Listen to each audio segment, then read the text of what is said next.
अस्सलाम वालेकुम वरहमतुल्लाहि वबरकातुहू। आज हम करें सबक नंबर 3 फाका में रोजा इक्तबास की तशरीह हम करेंगे। अगर आपको हमारी वीडियोस पसंद आ रही है चैनल जरूर सब्सक्राइब कर दें और बेल नोटिफिकेशन जो ऑल नोटिफिकेशन वाला आइकॉन है बेल का वो जरूर प्रेस कर दें ताकि आने वाली वीडियोस आपको वक्त पर मिल सके। चलते हैं इक्तबास की तशरीह की तरफ और सबसे पहला जो हमारी इबारत है इबारत नंबर 1 वो है मिर्जा सलीम के एक भांजे मिर्जा शाह जोर नोमरी के सबब अक्सर अपने मामू की सोहबत में बेतकल्लुफ शरीक हुआ करते थे।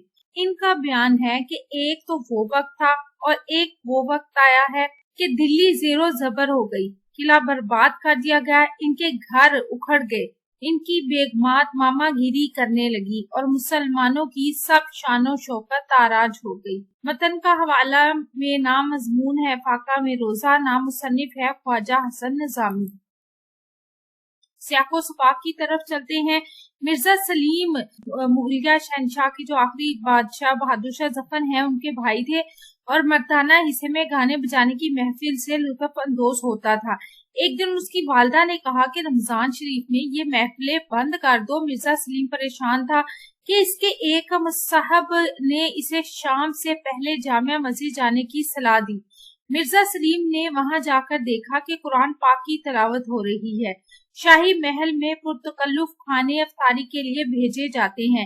इसके अलावा किले की बेगमात और शहर के उमरा को अलग अलग अफ्तारी का सामान भेजते थे।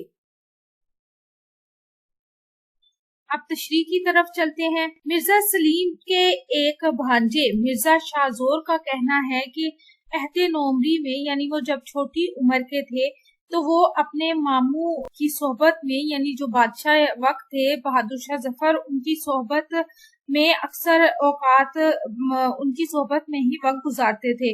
उन्होंने वो दौर भी देखा था जो बादशाहत का दौर था, शहनशाहत का दौर था, बेफिक्री का दौर था। फिर अंग्रेज फौज ने जब दिल्ली पर कब्जा किया और हमला किया और जो दिल्ली को तबाह बर्बाद कर दिया, खून की नदियां बहाई गई, तो इनका खानदान है यानी किला जो जिसमें बादशाह और उसके सारा खानदान रहता था उसको भी बर्बाद कर दिया गया। बादशाही रहाइश गाहें जो थी उनको तबाह बर्बाद कर दिया गया, उखाड़ दिया गया। मुसलमानों की जो शानो शौकत थी और जाओ जलाल था उस सब को नीस्तो नाबूद कर दिया गया।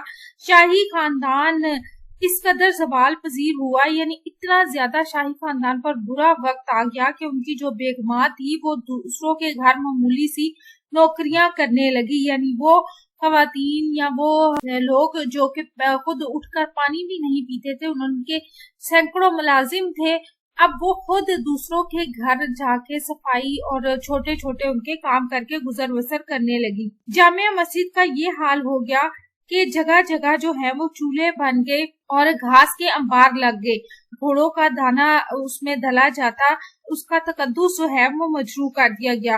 हुक्मरानों की जो आन बान हैबत शानो शौकत वो जो थी और वो सब खत्म हो गई, कहीं कोई नामो निशान नहीं रहा। अगली इबारत है इबारत नंबर 2। जब अंग्रेजी तोपों और संगीनों ने हमारे हाथ से तलवार छीन ली, ताज सर से उतार लिया गया, तख्त पर कब्जा कर लिया गया, शहर में आतिशे नाक गोलियों का मीना बरस चुका, 7 पर्दों में रहने वालियां बेचादर होकर बाजार में अपने वारसों की तड़पती लाशों को देखने निकल आई। बिन बाप के बच्चे अब्बा अब्बा पुकारते हुए बेयारो मददगार फिरने लगे। बिन बाप के बच्चे अब्बा अब्बा पुकारते हुए बेयारो मददगार फिरने लगे। हवाला मतन में हम लिखेंगे सबक का नाम या नाम मजमून फाका में रोजा, नाम मुसन्निफ ख्वाजा हसन निजामी। ख्वाजा हसन निजामी अपने मजमून फाका में रोजा में मिर्जा शाहजोर यानी शाही खानदान और मुसलमानों के रूजो सवाल का हाल बयान करते हुए कहते हैं कि वो बेहद रंजीदा हो जाते हैं। मैंने जो जब इनसे गदर की जो है वो दास्तान सुननी चाहिए तो वो अबीदा हो गए और उन्होंने दास्तान थी उसको बयान करने में उजर किया, हीलो हुज्जत किया, लेकिन जब मैंने बहुत ज्यादा असरार किया तो वो अपनी अबीती सुनाने पर रजामंद हो गए। आगे इसकी तशरीह की तरफ चलते हैं।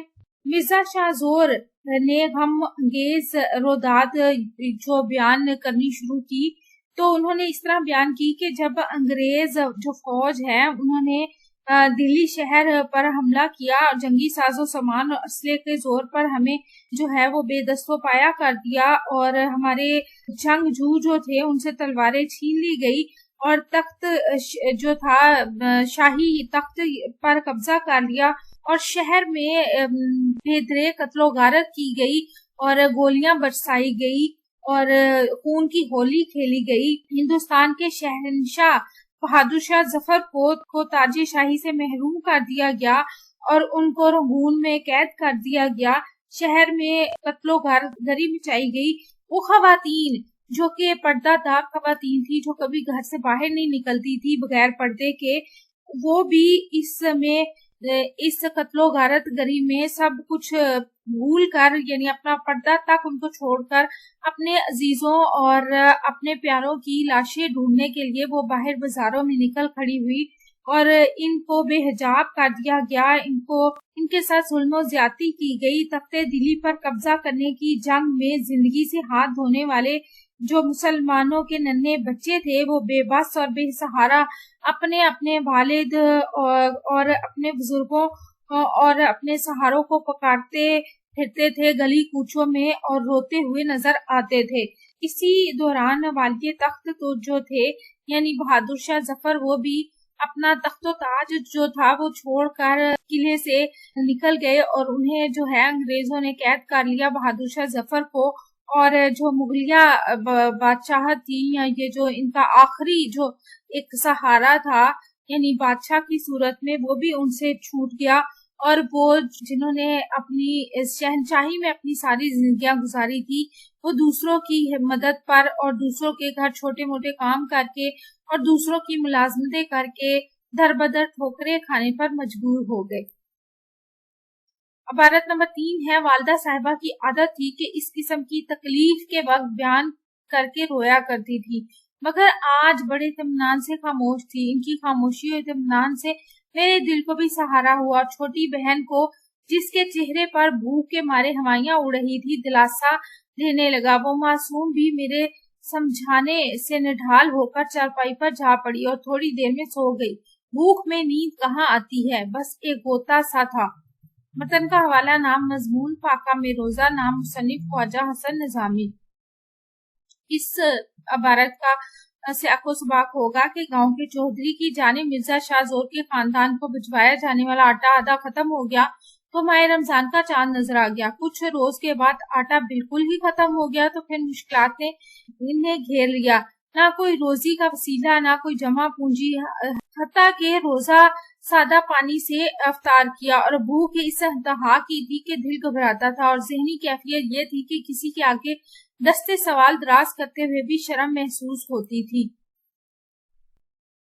تشریح کی طرف چلتے ہیں. ان مشکل حالات میں یعنی ناگفتہ با صورتحال میں مرزا شاہ زور یوں بیان کرتے ہیں کہ رنج و علم کے جو دن تھے، مشکلات کے جو دن تھے، ان کا ذکر کرتے ہوئے ان کی جو والدہ تھی وہ اکثر آبدیدہ ہو جاتی تھی، لیکن آج خلاف معمول وہ خاموش تھی، مطمئن تھی اور میں جو ان کی آو بقا سے رنجیدہ ہو جاتا تھا انہیں پرسکون دیکھ کر مجھے بھی اطمینان ہوا اور اپنی خستہ حال جو میری چھوٹی بہن معصوم بہن تھی میں نے اس کو تسلی دینے لگا. میرے اس طرح تسلی دینے سے وہ معصوم چھوٹی غم سے نڈھال جو کمزور سی لڑکی تھی وہ چارپائی پر گر گئی. تھوڑی دیر میں اسے نیند نے اپنی آغوش میں لے لیا. مرزا شاہ زور کہتے ہیں کہ بھوکے پیٹ نیند نہیں آتی. جب انسان کو بھوک لگی ہوتی ہے تو وہ سو نہیں سکتا، بس ایک غنودگی سی ہوتی ہے بھوک کی وجہ سے جو کہ انسان پر طاری ہو جاتی ہے. اور اس کے ساتھ بھی ایسا ہی ہوا کہ اسے کچھ دیر کے لیے اس بھوک نے نڈھال کر دیا اور بے حس و حرکت کر دیا اور نکاہت اور کمزوری کی وجہ سے وہ بے ہوش نیند میں سحری تک کا جو وقت تھا وہ اس نے گزارا. والدہ نے تہجد کی نماز ادا کی اور گڑ گڑا کر دعا مانگی کہ ان کے لیے یہ جو مشکلات کا جو وقت ہے، ان کے لیے جو پریشانیاں ہیں، دکھ ہیں، جو مصائب جن سے انہیں گزرنا پڑا ہے وہ ختم ہو جائیں اور اللہ تعالیٰ ان کے لیے غیب سے ان کی مدد کرے، ان کے لیے کوئی وسیلہ پیدا کر دے. आपको हमारी वीडियोस कैसी लगती है, मजीद कौन सी वीडियोस देखना चाहते हैं, चैनल जरूर सब्सक्राइब कर दें। अल्लाह ताला मुझे और आपको नेकी की राह में चलने की तौफीक अता फरमाए। अपना और अपने प्यारों को रखिए ढेर सारा ख्याल। अल्लाह हाफिज।